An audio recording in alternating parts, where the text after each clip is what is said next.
10 থেকে 15 মিনিট দাঁড়াও, এখানে শুরু হয়েছে। আসসালামু আলাইকুম রহমতুল্লাহ। প্রিয় শিক্ষার্থীবৃন্দ, স্বাগত জানাচ্ছি আজকের ঢাকা শিক্ষা board laboratory school and college কর্তৃক আয়োজিত অনলাইন ক্লাসে। প্রিয় শিক্ষার্থী, আজকে আমি একাদশ শ্রেণীর বাংলা দ্বিতীয় পত্রের ব্যাকরণ বিষয়ক যে সমস্যা সিলেবাসে আছে সেই বিষয়ে তোমাদের সাথে কথা বলবো।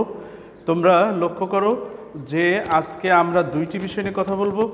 ব্যাকরণে আমাদের সামনে পরীক্ষায় যে 4টি বিষয় আসবে তার মধ্যে আজকে আমরা দুটি বিষয় নিয়ে কথা বলবো।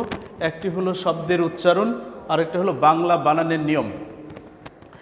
শব্দের উচ্চারণ তোমরা কিভাবে লিখবে? আমরা জানি যে বাংলা ভাষায় অনেক শব্দের বানান একরকম, কিন্তু শব্দের উচ্চারণ আমরা ঠোঁটে যে উচ্চারণ করি তা ভিন্ন। যেমন একটি শব্দ লক্ষ্য করো যে শব্দটি লেখা হয়েছে এখানে লেখা, কিন্তু আমরা উচ্চারণের সময় এই শব্দটির উচ্চারণ করি লেখা। এই যে শব্দের বানানগত বিষয় একটি আর তার উচ্চারণ আরেকটি। আমরা মূলত শব্দ দিয়ে তোমাদের কাছে এই ঠোঁটের যে উচ্চারিত শব্দ, যে শব্দ আমরা উচ্চারণ করি, আমরা মূলত সেটি তোমাদের কাছে জানতে চাইব। ব্যাকরণের যে বিষয়টি পড়ে, যেমন ধরো একটি শব্দ এখানে বানানগত লেখা রয়েছে একা, কিন্তু আমরা শব্দটার উচ্চারণ করি একা। একা। তোমরা লক্ষ্য করবে যে এ শব্দটির সাথে আগে জ ফেলা হতো, এখন আর এ শব্দটির সাথে জ ফেলা হয় না, এখন জ ফেলা হয় অ এর সাথে। সুতরাং তোমরা যে শব্দগুলো এখন শিখবে সেগুলো মূলত ঠোঁটের উচ্চারণ। এগুলোর লেখার কিছু কৌশল আছে, সে কৌশল সম্পর্কে তোমাদের এখন আমি প্রথমে ধারণা দেব যে শব্দের উচ্চারণ লেখার কৌশল বা শব্দের উচ্চারণ, শব্দের উচ্চারণ লেখার নিয়ম। শব্দের উচ্চারণ লিখতে গেলে প্রথমত আমরা বানানগত বিষয়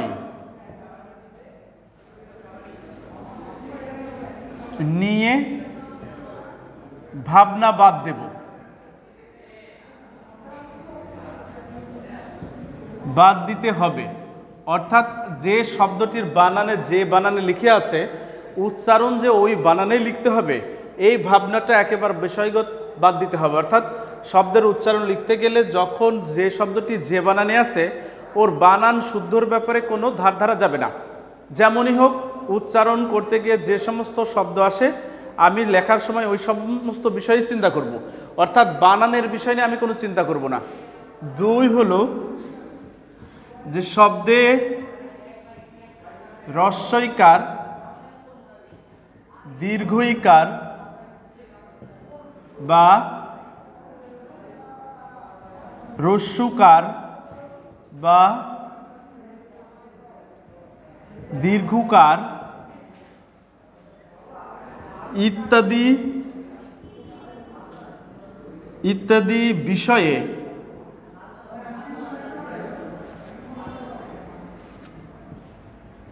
বিষয়ে আমরা শুধুমাত্র এই দুটোর ক্ষেত্রে হ্রস্বইকার এবং এই দুটির ক্ষেত্রে হ্রস্বকার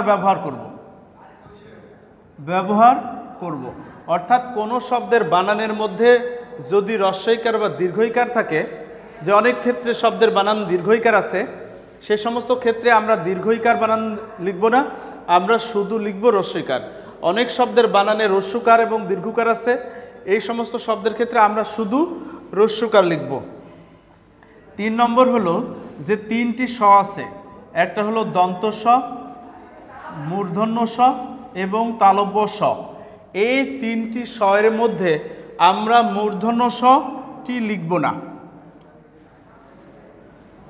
মূর্ধন্য স লিখব না।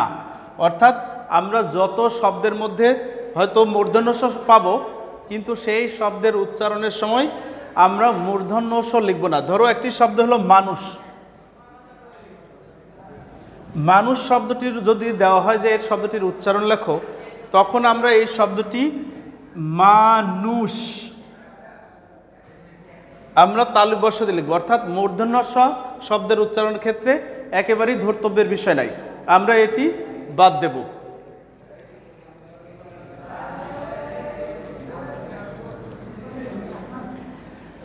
আচ্ছা, তারপরে হলো 4 নম্বর র ফলা।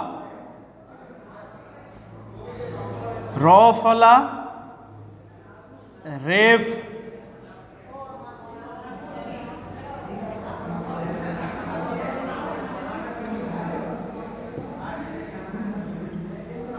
র ফলা শব্দে অনেক ক্ষেত্রে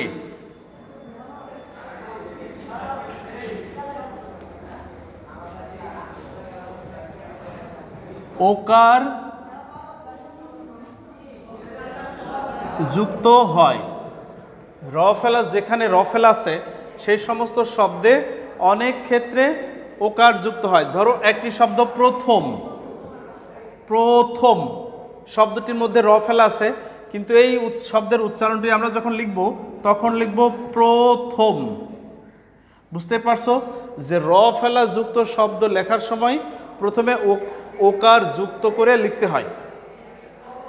তাহলে আমরা যদি সাধারণ কতগুলো নিয়ম মনে রাখি, তাহলে আমরা শব্দের উচ্চারণ লেখার সময় ভালোভাবে আমরা প্রয়োগ করতে পারবো। এখন আমরা আসো কতগুলো উদাহরণে আসি, যে উদাহরণগুলোর সাহায্যে আমরা আমাদের এই ধারণাকে আরও পরিষ্কার করতে চাই। ধরো এরকম কতগুলো শব্দ তোমাদের থাকবে, যেমন একটা শব্দ মন, নবীন, প্রগতি, তারপরে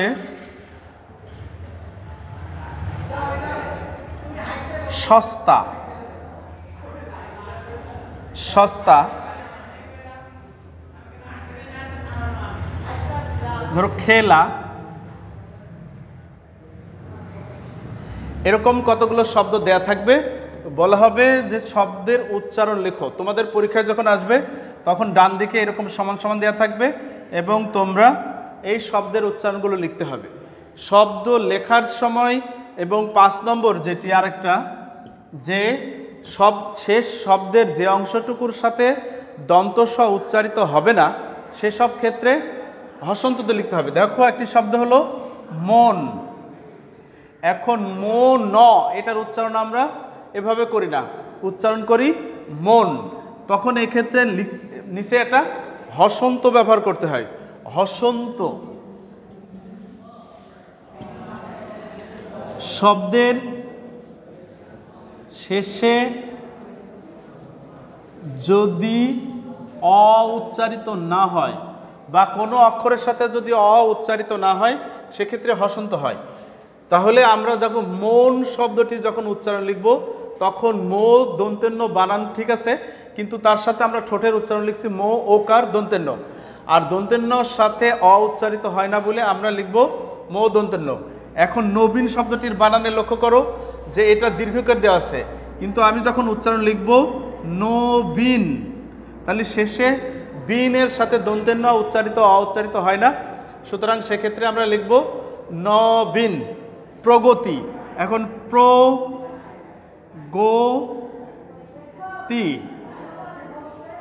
তাহলে প্রগতি। দেখো প্রত্যেকটি ক্ষেত্রে পয়রকারে যদিও এটার বানানগত উচ্চারণ যদি করা হয় তাহলে এটাই প্রগতি, কিন্তু শব্দটি প্রগতি হলেও যখন আমরা উচ্চারণ লিখব তখন হবে এটি প্রগতি।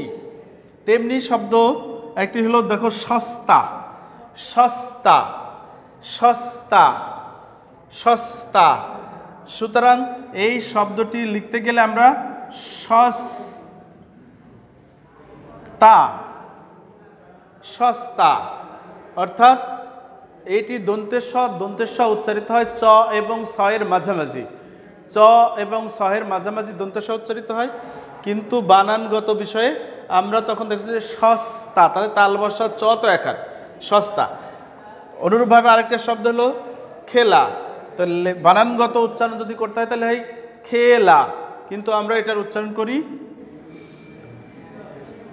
খেলা। তো তোমরা দেখতে পাচ্ছ যে শব্দের উচ্চারণের ক্ষেত্রে আমরা ঠোঁটের শব্দ, যার শব্দের উচ্চারণ যত ভালো হবে ঠোঁটের উচ্চারণ, সে তত সহজে এই শব্দগুলোর উত্তর দিতে পারবে। আর একটা বিষয় হলো যে এখানে 5টা নিয়ম। আর একটা নিয়ম হলো যে 6টা নিয়মে বললো যুক্ত অক্ষর যথাসম্ভব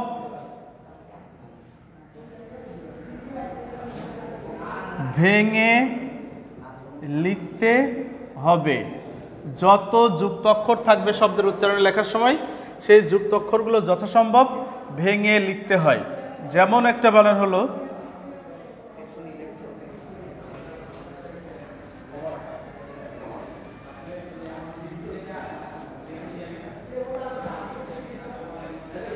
একটা শব্দ ধরো ঐতিহ্য, বানানগত উচ্চারণ এখানে রয়েছে ঐতিহ্য, তখন আমরা এই ওকে ওইভাবে লিখতে পারি ওই তিজ ঝ। তাহলে কি করলাম, যে স্বরবর্ণ ছিল এটা ওই, অ এবং ওই, এটিকে ভেঙে তারপরে ওই তিজ ঝ, এখানে একটা হসন্ত হবে। অর্থাৎ যেমন একটি শব্দ হলো কাব্য, বানানগত উচ্চারণ এটা হলো কয়াকার বয় জ ফেলা, কিন্তু যখন আমরা লিখব তখন হলো কাব্য। অর্থাৎ যথাসম্ভব যুক্ত অক্ষর আমরা ভেঙে লিখব। আর এই নিয়মগুলো ভেঙে খুব খেয়াল করব যে বানানের ধার ধারব না। ঋকার রস্বীকার হলে রস্বীকার লিখব, রস্যকার দীর্ঘকার থাকলে রস্যকার লিখব।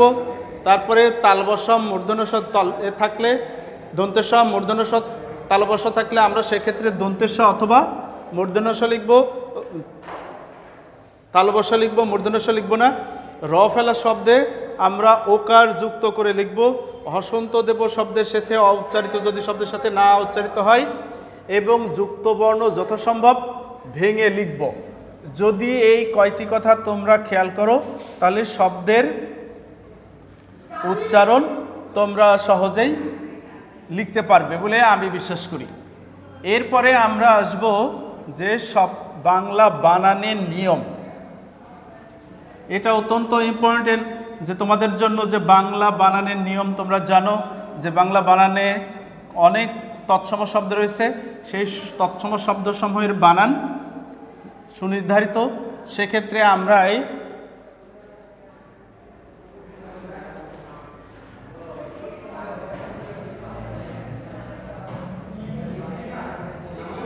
বানানের নিয়ম, বাংলা বানানের নিয়ম আসলে তৎসম শব্দের ক্ষেত্রে বাংলা বানানের নিয়ম যে তোমরা জানো নত্যবিধান, সত্যবিধান, এছাড়াও আরও কতগুলো বিষয় রয়েছে। যে যেমন এক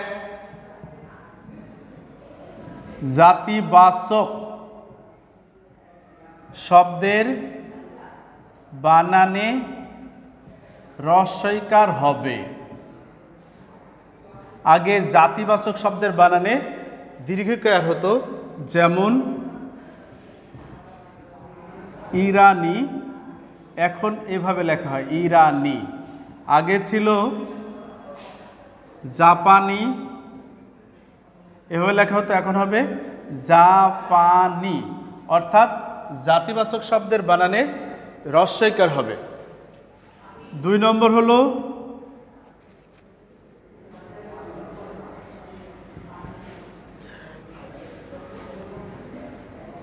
পদান্তে বিসর্গ হবে না।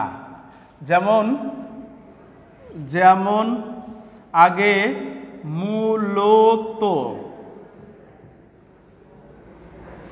কার্যত, এইসব শব্দের ক্ষেত্রে শেষে এরকম বিসর্গ দেওয়া থাকতো, কিন্তু এখন আমরা বাংলা বানানের বাংলা একাডেমি কর্তৃক যে নিয়ম প্রবর্তিত হয়েছে সেখানে বলা হয়েছে যে পদান্তে বিসর্গ হবে না। তাহলে এখন এই শব্দগুলো এরকমই লিখতে হবে, মূলত এবং কার্যত।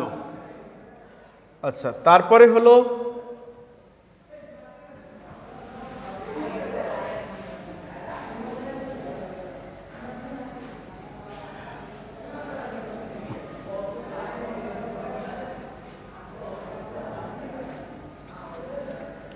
তিন নম্বর,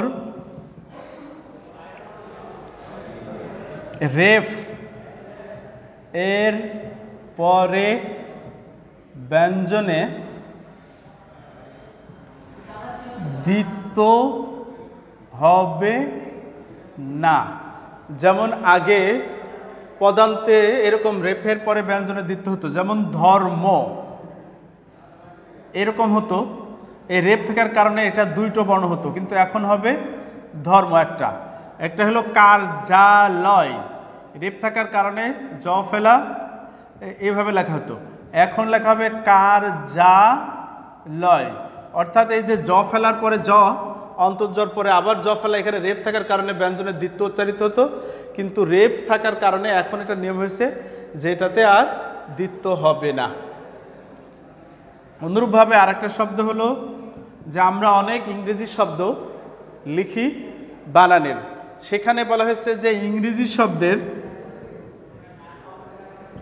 ইংরেজি শব্দের বানানে যেখানে এস, এস টি ইত্যাদি আছে সেখানে দন্ত স হবে, এবং যেখানে S, H, S T I O N ইত্যাদি আছে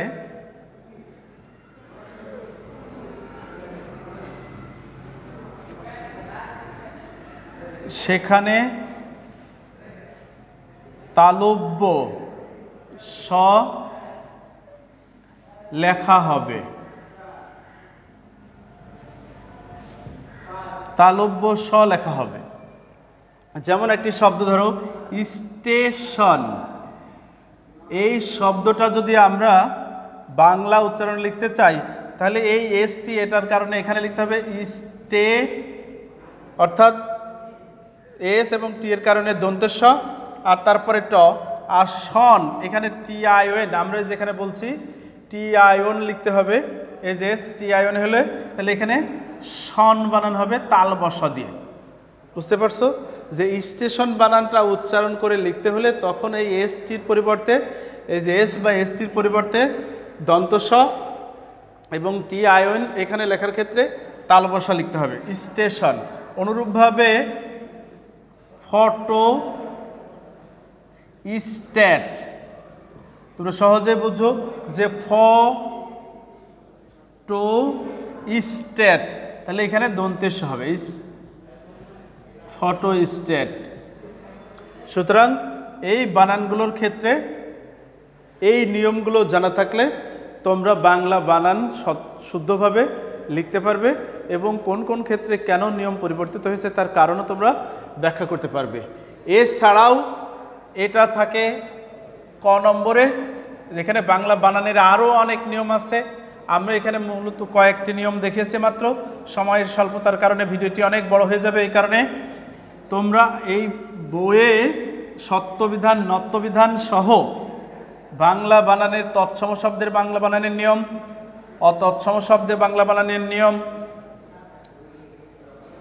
ইত্যাদি নিয়মগুলো লক্ষ্য করলে তোমরা এই সম্পর্কে আরও ধারণা পাবে। আর বাংলা বানানের নিয়মের ক্ষেত্রে আরও কতগুলো শব্দ এরকম দেয়া থাকে যেগুলো বাংলান ভুল করা থাকে, যেমন প্রাণী, জগৎ, তারপরে শ্রদ্ধাঞ্জলি, তারপরে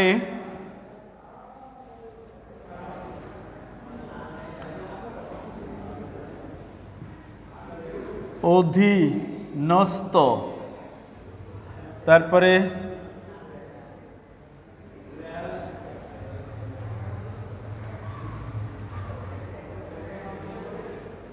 অধীনস্থ। ধরো একটা শব্দ লবণ, তারপরে ধারণা,